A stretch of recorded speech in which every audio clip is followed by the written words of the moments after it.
Pour nous montrer comment le faire, le Saint-Esprit utilise l'apôtre Paul pour nous transmettre 2 chapitres sur le sujet. Cool, non? Un chapitre pour la vie de tous les jours et un chapitre qui plonge vraiment dans le problème.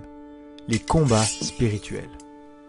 Pour comprendre le chapitre 3, tu dois comprendre cette phrase. Votre vie est cachée avec Christ en Dieu. La manière dont ça fonctionne est expliquée dans les versets suivants.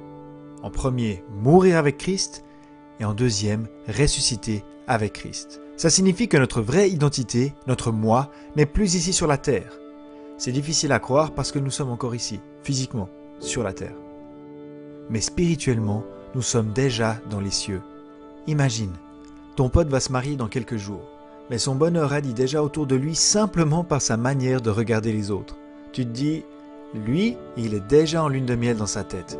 Maintenant, et je le dis en toute révérence, en esprit, nous devrions aussi être déjà en lune de miel, avec notre époux, dans les cieux, là où tu habites vraiment.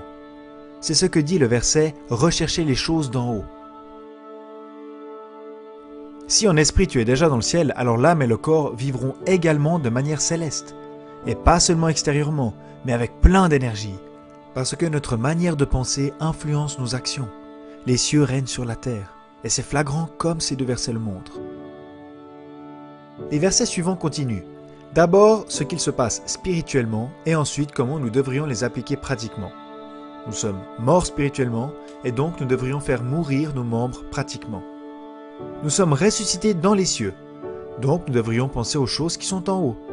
Spirituellement, nous sommes dépouillés du vieil homme et donc pratiquement, nous devrions fuir les mauvaises actions. Spirituellement, nous avons revêtu le nouvel homme. Nous devrions donc pratiquement le revêtir également et montrer toutes ses qualités. Magnifique, non?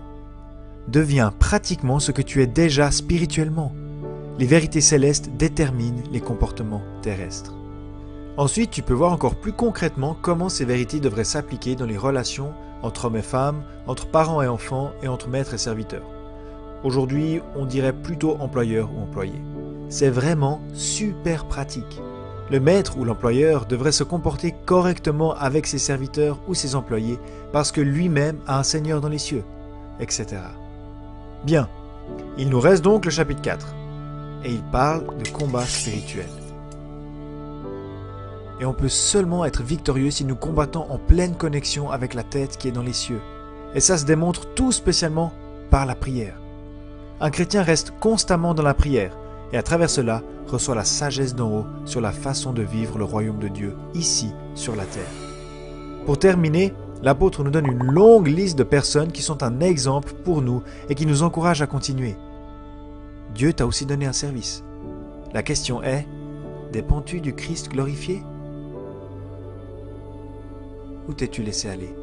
Persévère, le Seigneur vient bientôt.